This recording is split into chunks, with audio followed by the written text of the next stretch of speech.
Good morning students, आज फिर स्वागत है आपका आपके अपने यूट्यूब चैनल लर्निंग ट्यूब में। तो आइए बच्चों, हम क्लास 11 फिजिक्स का जो चैप्टर 2 कर रहे थे उसकी क्लास को आगे बढ़ाते हुए चलते हैं। तो उसके बाद हमारा टॉपिक है मात्रक, यानी मात्रक हम किसको कहते हैं। तो हमने पीछे वाली क्लासेस में डिस्कस किया था कि भौतिक राशि किसे कहते हैं। एक ऐसा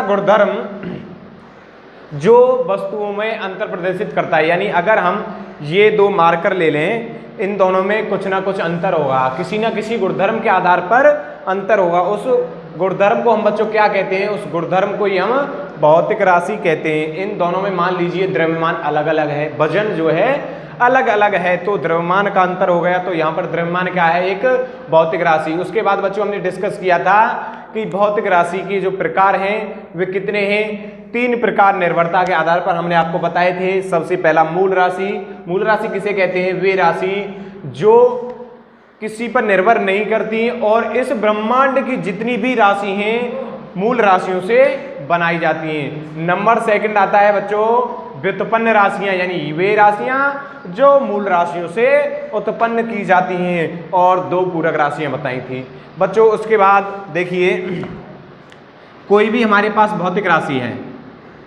कोई भी भौतिक राशि है हमारे पास बच्चों, उस भौतिक राशि को हम किस प्रकार लिखते हैं। उस भौतिक राशि को हम ऐसे लिखते हैं, आंकिक मान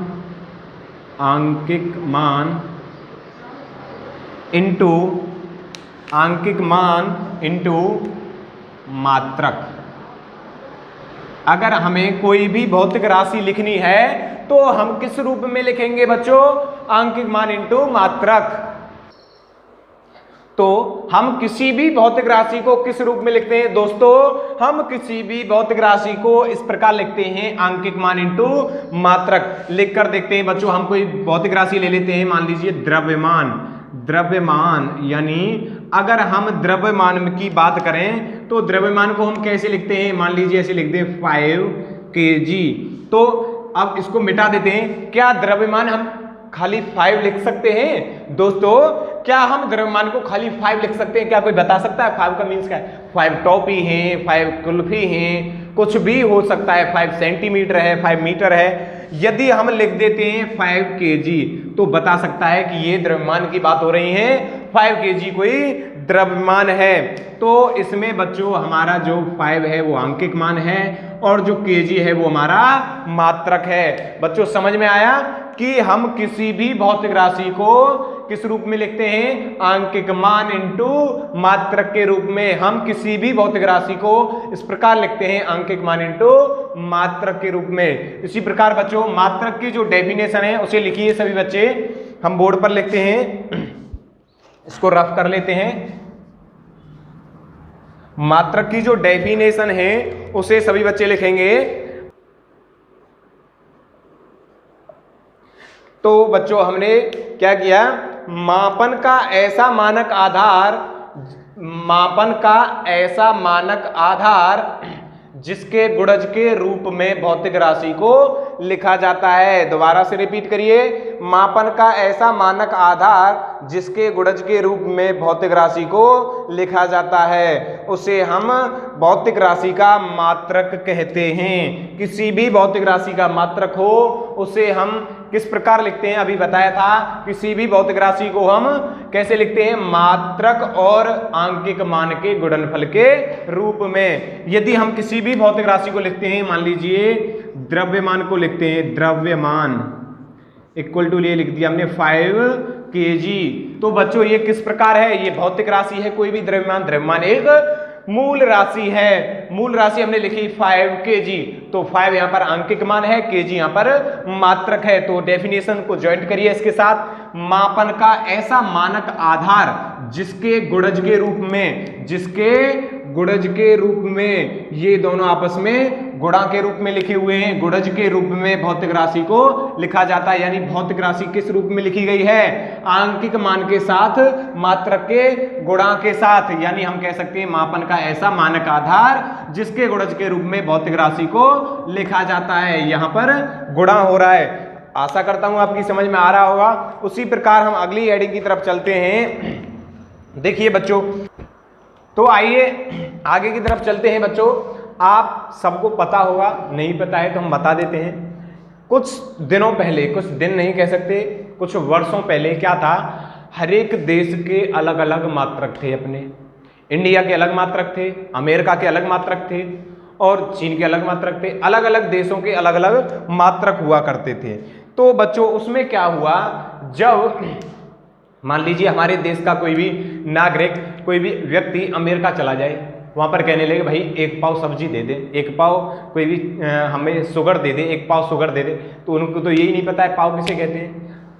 अगर वहाँ जाके कोई भी इंडिया का व्यक्ति कहने लगे एक रत्ती वो सरसों दे दे, एक रत्ती सरसों दे दे, तो उनको तो रत्ती नहीं पता है रत्ती किसे कहते हैं। यानी रत्ती कहते हैं बच्चों, रत्ती कहते हैं सरसों। देखिए सरसों, उसका जो उससे भी छोटी एक राई होती है, राई, उसके राई के एक दाने को हम क्या कहते हैं, रत्ती। तो इसी प्रकार अलग अलग देशों के अलग अलग मात्रक थे। तो आइए आगे हेडिंग डालिए, मात्रक पद्धति, FPS पद्धति। अलग अलग देशों की अलग अलग पद्धतियां थी। तो उनमें सबसे पहली आती है बच्चों, इसको हम बोर्ड को रफ कर लेते हैं, जिसको स्क्रीनशॉट लेना है ले सकता है। तो बच्चों आइए मात्रक पद्धति को पढ़ते हैं। तो मात्रक पद्धतियों में सबसे पहली पद्धति हम पढ़ते हैं ब्रिटेन की पद्धति, तो जिसका नाम है FPS पद्धति। सबसे पहली पद्धति है बच्चों FPS पद्धति। इसका मतलब क्या है वो समझेंगे। वहां के जो लोग थे वो लंबाई को फुट में मापते थे, फुट। द्रव्यमान को पाउंड में मापते थे, पाउंड। और समय को सेकंड में मापते थे।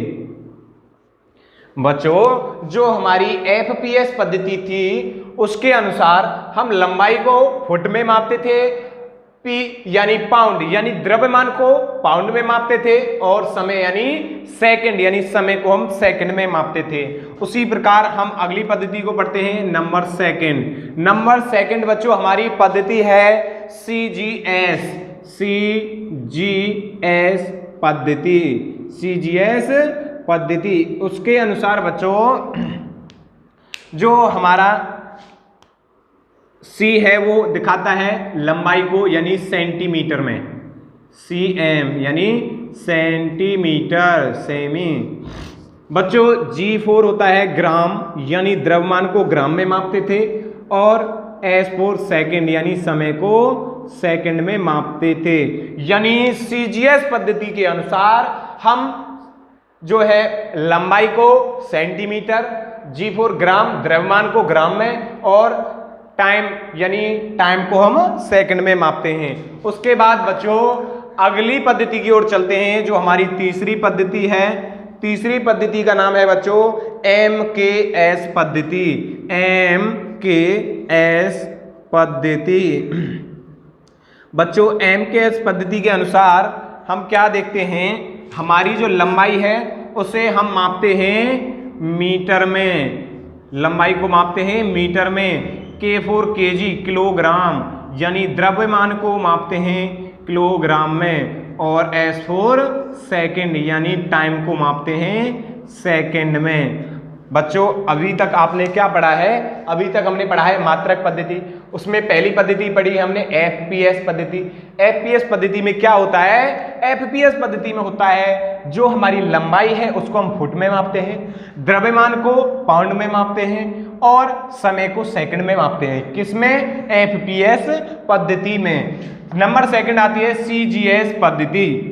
CGS पद्धति में क्या होता है बच्चों, हम अपनी लंबाई को सेंटीमीटर में, द्रव्यमान को ग्राम में, और समय को सेकंड में मापते हैं। उसके बाद तीसरी पद्धति आती है MKS पद्धति। MKS पद्धति में बच्चों द्रव्यमान को हम किलोग्राम पहले से देखते हैं, हम लंबाई को मीटर में, द्रव्यमान को किलोग्राम में, और समय को हम सेकंड में मापते हैं। आशा करता हूं आपकी समझ में आ रहा होगा। उसके बाद अगली हेडिंग की ओर चलते हैं। अगली हेडिंग है हमारी SI मात्रक। जो हैं हमारे जो SI मात्रक हैं, SI मात्रक देखिए जितनी भी मूल राशि है सभी के SI मात्रक हैं। अब देखिए बच्चों, हम समझेंगे कि जो हमारे पहले अलग अलग देशों की अलग अलग पद्धतियां थी, अलग अलग देशों की अलग अलग पद्धतियां थी, उनमें क्या हुआ, जब व्यापार करना शुरू किया व्यापारियों ने, यानी अमेरिका से जब यहाँ पर कुछ